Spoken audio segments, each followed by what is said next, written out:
ਮੈਨੂੰ ਯਾਦ ਹੈ ਮੈਂ ਧੂਰੀ ਜਿਹੜਾ ਪੰਜਾਬ ਦਾ ਛੋਟਾ ਜਿਹਾ ਕਸਬਾ ਹੈ ਉੱਥੇ ਆਪਣੀ ਸਕੂਲਿੰਗ ਤੇ ਆਪਣੀ ਕਾਲਜ ਦੀ ਪੜ੍ਹਾਈ ਹੈ ਜਿਹੜੀ BA ਤੱਕ ਉੱਥੇ ਕੀਤੀ ਤੇ ਉੱਥੇ ਹੀ ਮੈਨੂੰ ਸਕੂਲ ਲੈਵਲ ਦੇ ਵਿੱਚ ਬੜਾ ਸ਼ੌਕ ਸੀ। ਜਿਹੜਾ ਡਿਸਟ੍ਰਿਕਟ ਲੈਵਲ ਦਾ ਹੁੰਦਾ ਹੈ 9ਵੀਂ ਕਲਾਸ ਦੇ ਵਿੱਚ ਸੀ, ਮੈਂ ਫੈਂਸੀ ਡਰੈਸ ਦੇ ਵਿੱਚ ਪਾਰਟ ਲੱਤਾ ਤੇ ਉਸ ਦੇ ਵਿੱਚੋਂ ਵੀ ਮੈਂ ਫਸਟ ਆਈ। ਮੈਂ ਨਾਈਟ ਕੁਈਨ ਬਣੀ ਸੀ ਤੇ ਮੈਨੂੰ ਹਜੇ ਤੱਕ ਯਾਦ ਹੈ ਕਿ ਮੰਮਾ ਦੀ ਸਾੜੀ ਤੇ ਉੱਪਰ ਸਟਾਰਸ ਲਗਾਏ ਤਾਂ ਪਿੱਛੇ ਚੰਨ ਲਗਾਇਆ ਸਾਰਾ ਤੇ ਸਾਰੇ ਕਹਿੰਦੇ ਵੀ ਤੂੰ ਰਾਤ ਕੀ ਰਾਣੀ ਬਣੀ ਹੋਈ ਹੈ। ਮੈਂ ਕਿਹਾ ਠੀਕ ਹੈ। ਤੇ ਉਹ ਮੇਰਾ ਪਹਿਲਾ ਮਤਲਬ ਸਟੇਜ ਦੇ ਉੱਪਰ ਐਕਸਪੀਰੀਅੰਸ ਸੀ ਜਿਹੜਾ ਕਿ ਅਸੀਂ ਮੁੰਡਿਆਂ ਦੇ ਸਕੂਲ ਦੇ ਵਿੱਚ ਜਾ ਕੇ ਪਰਫਾਰਮ ਕੀਤਾ। ਅਦਰਵਾਈਜ਼ ਅਸੀਂ ਗਰਲਸ ਸਕੂਲ ਦੇ ਵਿੱਚ ਪੜ੍ਹਦੇ ਸੀ ਉਸ ਟਾਈਮ। ਇਹ ਬਹੁਤ ਵੱਡੀ ਗੱਲ ਸੀ। ਤੇ ਉਸ ਤੋਂ ਬਾਅਦ ਮੈਂ BA ਦੀ ਪੜ੍ਹਾਈ ਵੀ ਜਿਹੜੀ ਹੈ ਮੈਂ ਧੂਰੀ ਦੇ ਵਿੱਚ ਹੀ ਕੀਤੀ, ਆਰੀਆ ਕਾਲਜ ਦੇ ਵਿੱਚ।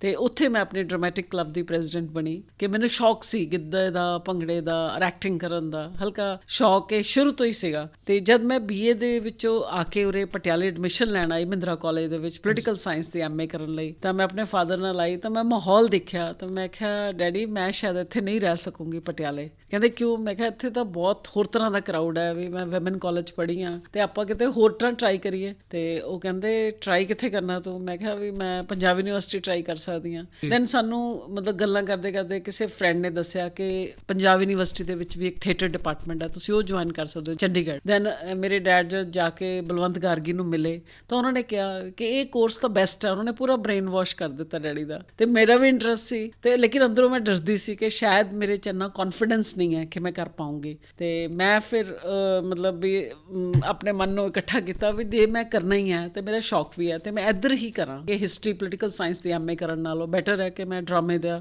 ਡਿਪਲੋਮਾ ਕਰਾਂ। ਉੱਥੇ ਉਸ ਟਾਈਮ ਡਿਪਲੋਮਾ ਸੀ, MA ਨਹੀਂ ਸੀ। ਤੇ ਫਿਰ ਮੈਂ ਇੰਡੀਅਨ ਥੀਏਟਰ ਜੁਆਇਨ ਕੀਤਾ। 2 ਮਹੀਨੇ ਬਾਅਦ ਮੈਨੂੰ ਉੱਥੇ ਗਾਰਗੀ ਸਾਹਿਬ ਨੇ ਪਲੇ ਕੀਤਾ ਮਿਰਜ਼ਾ ਸਾਹਿਬਾ ਤੇ ਉਹਦੇ 'ਚ ਮੈਨੂੰ ਸਾਹਿਬਾਂ ਦਾ ਰੋਲ ਦਿੱਤਾ। ਤੇ ਉਹ ਰੋਲ ਮਤਲਬ ਮੈਨੂੰ ਬਹੁਤ ਔਖਾ ਲੱਗਿਆ ਪਹਿਲਾਂ ਕਿਉਂਕਿ ਕਦੇ ਉੱਦਾਂ ਦਾ ਕੀਤਾ ਨਹੀਂ ਸੀ। ਤੇ ਇੱਕ ਦਿਨ ਮੈਨੂੰ ਯਾਦ ਹੈ ਕਿ ਮੈਂ ਆਪਣੇ ਲੋਕਲ ਗਾਰਡੀਅਨਸ ਦੇ ਗਈ ਹੋਈ ਸੀ ਤਾਂ ਉਹਨਾਂ ਕੋਲੋਂ ਮੈਂ ਜਲਦੀ ਉਹਨਾਂ ਨੇ ਮੈਨੂੰ ਡਰੋਪ ਕਰ ਦਿੱਤਾ ਕਿਉਂਕਿ ਅੰਕਲ ਨੇ ਆਫਿਸ ਜਾਣਾ ਸੀ। ਤੇ ਗਾਰਗੀ ਸਾਹਿਬ ਉੱਥੇ ਸੀਗੇ ਡਿਪਾਰਟਮੈਂਟ ਦੇ ਵਿੱਚ ਵੈਨ ਆਈ ਰੀਚ 9 o'clock। ਅਦਰਵਾਈਜ਼ ਸਾਡੀ ਕਲਾਸ ਦਾ ਟਾਈਮ ਸੀ 9:30 ਵਜੇ। ਤਾਂ ਉਹਨਾਂ ਨੇ ਜਦ ਦੇਖੇ ਆ ਗਈ ਹੈ ਤਾਂ ਉਹਨਾਂ ਨੇ ਸੋਚਿਆ ਮੈਂ ਇਹਨੂੰ ਥੋੜ੍ਹੀ ਪ੍ਰੈਕਟਿਸ ਕਰਾਵਾਂ। ਤੇ ਮੈਨੂੰ ਕਹਿੰਦੇ ਤੂੰ ਇਸ ਖੁੰਝੇ 'ਚੋਂ ਉਸ ਖੁੰਝੇ ਤੱਕ ਭੱਜ ਕੇ ਉੱਚੀ ਉੱਚੀ ਬੋਲ ਕੇ ਕਿਹਾ ਮਿਰਜ਼ਾ। ਤੇ ਮੈਨੂੰ ਇਹ ਵੀ ਮੈਂ ਧੂਰੀ ਤੋਂ ਆਪਣਾ ਸਪੀਚ ਵਰਕ ਔਰ ਉਹ ਸਾਰੀ ਚੀਜ਼ਾਂ ਨਹੀਂ ਸੀਗੀਆਂ। ਤੇ ਮੈਂ ਜਦ ਕਿਹਾ ਮਿਰਜ਼ਾ, ਮੈਂ ਮਿਰਜ਼ਾ ਜ਼ ਦੀ ਜਗ੍ਹਾ ਜ਼ ਦਾ ਫਰਕ। ਤੇ ਮੈਨੂੰ ਕਹਿੰਦੇ ਤੇਰੀ ਟੋਨ ਹੈ ਹਰਾਮਜ਼ਾਦਿਆ। ਮੈਂ ਕਿਹਾ ਸਰ ਮੈਂ ਇੰਪਰੂਵ ਕਰੂੰਗੀ। ਤੇ ਦੈਨ ਇਸ ਤਰ੍ਹਾਂ ਹੌਲੀ ਹੌਲੀ ਛੋਟੀ ਛੋਟੀਆਂ ਗੱਲਾਂ ਸੀ ਜਿਹੜੀਆਂ ਉਹਦੇ ਵੱਲ ਉਹਨਾਂ ਨੇ ਧਿਆਨ ਦਿੱਤਾ। ਫਿਰ ਮੈਨੂੰ ਕਹਿੰਦੇ ਟਰੀ ਹੈ ਤੇ ਤੂੰ ਭੱਜ ਕੇ ਇੱਥੇ ਆ ਕੇ ਗਿਰਨਾ ਹੈ, ਵੀ ਇਹਨੂੰ ਕਹਿਣਾ ਉਹ ਜੰਡ ਦੇ ਜਟੋਰਿਆ। ਤੇ ਮੈਨੂੰ ਇਹ ਨਹੀਂ ਸੀ ਪਤਾ ਜੰਡ ਕੀ ਹੁੰਦਾ ਹੈ। ਆਈ ਵਾਜ਼ ਸੋ ਰॉ ਐਂਡ ਇਨੋਸੈਂਟ। ਤੇ ਫਿਰ ਮੈਨੂੰ ਹੌਲੀ ਹੌਲੀ ਪਤਾ ਲੱਗਿਆ ਜਦ ਮੈਂ 10 ਵਾਰ ਗਿਰੀ ਤਾਂ ਮੇਰੇ ਗੋਡੇ ਫੁੱਟ ਗਏ, ਮੇਰੇ ਸੱਟਾਂ ਲੱਗੀਆਂ। ਤੇ ਫਿਰ ਮੈਨੂੰ ਡਿਸਪੈਂਸਰੀ ਲੈ ਕੇ ਗਏ ਸਰ ਤੇ ਮੈਨੂੰ ਪਤਾ ਲੱਗਿਆ ਵੀ ਥੀਏਟਰ ਦੇ ਵਿੱਚ ਸੱਚੀ ਨਹੀਂ ਗਿਰਨਾ ਹੁੰਦਾ, ਤਾਂ ਗਿਰਨ ਦੀ ਇੱਦਾਂ ਪ੍ਰੈਕਟਿਸ ਲੱਗੇ ਐਕਟਿੰਗ ਕਰਨੀ ਆ। ਸੋ ਉਸ ਸਾਰੀਆਂ ਚੀਜ਼ਾਂ ਨੇ ਸਿਖਾਇਆ ਮੈਨੂੰ ਕਿ ਐਕਟਿੰਗ ਕੀ ਹੁੰਦੀ ਹੈ, ਸਟੇਜ ਦੇ ਉੱਪਰ ਕਿਵੇਂ ਖੜਨਾ ਹੈ, ਕਿਵੇਂ ਬੋਲਣਾ ਹੈ, ਕਿਵੇਂ ਤੁਰਨਾ ਹੈ। ਸੋ ਇਹ ਸਾਰੀਆਂ ਚੀਜ਼ਾਂ ਜ਼ਿੰਦਗੀ ਨੇ ਸਿਖਾਈਆਂ ਧੂਰੀ। ਤੇ ਲੇਕਿਨ ਪਿੰਡ ਦੇ ਵਿੱਚ ਤਾਂ ਇਹ ਮਾਹੌਲ ਹੋ ਹੀ ਨਹੀਂ ਸਕਦਾ ਸੀ। ਪਿੰਡ ਸਾਡੀ ਜ਼ਮੀਨ ਸੀ, ਘਰ ਸੀ, ਉਹ ਅਸੀਂ ਉਹਨਾਂ ਨੂੰ ਦਿੱਤਾ ਜਿਹੜੇ ਵਾਹੁੰਦੇ ਸੀਗੇ। ਤੇ ਆਪ ਅਸੀਂ ਧੂਰੀ ਸ਼ਿਫਟ ਕਰ ਗਏ ਕਿਉਂਕਿ ਮੇਰੇ ਡੈਡੀ ਦਾ ਬਿਜ਼ਨਸ ਸੀ ਉੱਥੇ, ਸਾਡੀਆਂ ਫੈਕਟਰੀ ਸੀਗੀਆਂ ਸ਼ੋਰੇ ਦੀਆਂ। ਤੇ ਜਦ ਇਵਨ ਮੈਂ ਥੀਏਟਰ ਜੁਆਇਨ ਕੀਤਾ ਤਾਂ ਮੇਰੇ ਮਦਰ ਨਹੀਂ ਸੀ ਚਾਹੁੰਦੇ ਮੈਂ ਥੀਏਟਰ ਜੁਆਇਨ ਕਰਾਂ। ਮੈਂ ਤਾਂ ਚੰਡੀਗੜ੍ਹ ਗਈ ਸੀ ਸਿਰਫ ਮਿਲਣ ਲਈ ਔਰ ਆਪਣਾ ਮਾਈਗ੍ਰੇਸ਼ਨ ਸਰਟੀਫਿਕੇਟ ਲੈਣ ਲਈ। ਤੇ ਉੱਥੇ ਐਡਮਿਸ਼ਨ ਲੈ ਲਈ ਕਿਉਂਕਿ ਮੈਂ BA ਪੰਜਾਬ ਯੂਨੀਵਰਸਿਟੀ ਤੋਂ ਕੀਤੀ ਸੀ। ਤੇ ਮੈਨੂੰ ਬਿਲਕੁਲ ਨਹੀਂ ਸੀ ਪਤਾ ਕਿ ਮੈਂ ਇੱਥੇ ਹੀ ਪੜ੍ਹੂੰਗੀ। ਜਦ ਅਸੀਂ ਗਏ ਐਡਮਿਸ਼ਨ ਲੈ ਕੇ ਤਾਂ ਮੇਰੇ ਮਦਰ ਨਾ ਮੇਰੇ ਫਾਦਰ ਨਾਲ ਬੋਲੇ ਨਾ ਮੇਰੇ ਨਾਲ ਬੋਲੇ। 2-3 ਮਹੀਨੇ ਤੱਕ ਉਹਨਾਂ ਨੇ ਕਿਸੇ ਨਾਲ ਗੱਲ ਨਹੀਂ ਕੀਤੀ। ਜਦ ਉਹਨਾਂ ਨੇ ਮੇਰਾ ਪਹਿਲਾ ਨਾਟਕ ਦੇਖਿਆ ਵੀ ਮਿਰਜ਼ਾ ਸਾਹਿਬਾ, ਉਹ ਦੇਖਣ ਆਏ ਲੋਹਾਰੇ ਖੁੱਡੇ PGI ਦੇ ਪਿੱਛੇ village. Even Giani Zail Singh chief minister ਸੀ ਉਦੋਂ, ਤਾਂ ਉਹ ਵੀ ਫਸਟ ਡੇ ਆਏ ਸੀ। ਉਹਨਾਂ ਨੇ ਮੈਨੂੰ 5500 ਰੁਪਏ ਇਨਾਮ ਵੀ ਦਿੱਤਾ। ਫਿਰ ਉਹਦੀ ਵੀ ਸਾਡੇ ਗ੍ਰੈਂਡ ਪਾਰਟੀ, ਮਤਲਬ CM ਦਾ ਇੱਕ ਪਿੰਡ 'ਚ ਆ ਕੇ ਪਲੇ ਦੇਖਣਾ ਉਸ ਟਾਈਮ ਦਾ ਇਹ ਮਾਹੌਲ ਸੀ। ਤੇ ਜਦ ਮੇਰੇ ਮਦਰ ਨੇ ਉਹ ਦੇਖਿਆ ਪਲੇ ਤਾਂ ਉਸ ਤੋਂ ਬਾਅਦ ਉਹਨਾਂ ਨੇ ਕਿਹਾ ਕਿ ਨਹੀਂ ਮੈਂ ਗੁੱਸੇ ਨਹੀਂ ਆ, ਕਿ ਜਿੰਨਾ ਅੱਛਾ ਮੈਨੂੰ ਪਲੇ ਲੱਗਿਆ, ਮੈਨੂੰ ਲੱਗਿਆ ਵੀ ਇਹ ਬਹੁਤ ਅੱਛਾ ਕੰਮ ਕਰ ਰਹੀ ਹੈ। ਮਤਲਬ ਪਹਿਲਾਂ ਮੇਰੇ ਸਾਰੇ ਘਰ ਦੇ ਗੁੱਸੇ ਸੀ, ਧੂਰੀ ਵਾਲੇ ਵੀ ਗੁੱਸੇ ਸੀ ਸਾਰੇ, ਵੀ ਕਿਉਂ ਕੁੜੀ ਨੂੰ ਡਰਾਮਾ 'ਚ ਪਾਤਾ, ਤੁਹਾਡੀ ਵੱਡੀ ਕੁੜੀ ਹੈ, ਅੱਗੇ 3 ਕੁੜੀਆਂ ਹੋਰ ਹੈ, ਤੁਸੀਂ ਕੀ ਲਓਗੇ ਇਹਨਾਂ ਦੇ? Because we are 4 sisters and 1 brother is the youngest। ਤੇ ਮੈਂ ਘਰ ਸਭ ਤੋਂ ਵੱਡੀ ਸੀ। ਕਹਿੰਦੇ ਬਾਕੀ ਤੈਨੂੰ ਕੀ ਸੇਧ ਲੈਣਗੀਆਂ, ਉਹਨਾਂ ਨੂੰ ਇਹ ਜ਼ਿਆਦਾ ਫਿਕਰ ਸੀ। ਤੇ ਹੁਣ ਲੇਕਿਨ ਧੂਰੀ ਵਾਲੇ ਬੰਦੇ ਹੀ ਮਾਨ ਕਰਦੇ ਨੇ। ਪਿੰਡ ਤਾਂ ਕੋਈ ਨਹੀਂ ਰਹਿੰਦਾ, ਪਿੰਡ ਤਾਂ ਘਰ ਘੁਰ ਵੀ ਜ਼ਮੀਨ ਵਗੈਰਾ ਵੀ ਵੇਚਦੀ ਹੈ, ਲੇਕਿਨ ਧੂਰੀ ਦੇ ਵਿੱਚ ਮੇਰੇ 2 ਚਾਚੇ ਰਹਿੰਦੇ ਨੇ। ਮੈਂ ਸੀ ਕਿਉਂਕਿ ਮੇਰੇ ਡੈਡੀ ਦਾ ਵੀ ਬੰਬੇ ਸਾਡੀ ਸ਼ਾਪ ਹੁੰਦੀ ਸੀ, ਹੋਲਸੇਲ ਸ਼ਾਪ ਸ਼ੋਲੇ ਦੀ, ਤਾਂ ਡੈਡੀ ਦਾ ਐਕਸਪੋਜ਼ਰ ਸੀਗਾ ਆਰਟਿਸਟਾਂ ਦੇ ਨਾਲ। ਸੋ ਇਸ ਕਰਕੇ ਮੇਰੇ ਡੈਡੀ ਨੂੰ ਪਤਾ ਸੀ ਕਿ ਆਰਟਿਸਟ ਕੋਈ ਬੁਰੀ ਚੀਜ਼ ਨਹੀਂ ਹੈ, ਉਹ ਵੀ ਨੇਕ ਹੋ ਸਕਦੇ ਨੇ। ਤਾਂ ਉਹਨਾਂ ਨੇ ਫਿਰ ਇਸ ਕਰਕੇ ਮਤਲਬ ਆਮ ਲੋਕ ਨਹੀਂ ਸਮਝਦੇ। 17.5 ਸਾਲ ਦੀ ਸੀ ਜਦ ਮੈਂ ਧੂਰੀ ਛੱਡੀ ਹੈ, ਔਰ ਹੁਣ ਮੈਂ 60 ਸਾਲ ਦੀ ਹੋ ਚੁੱਕੀ ਹਾਂ ਤਕਰੀਬਨ।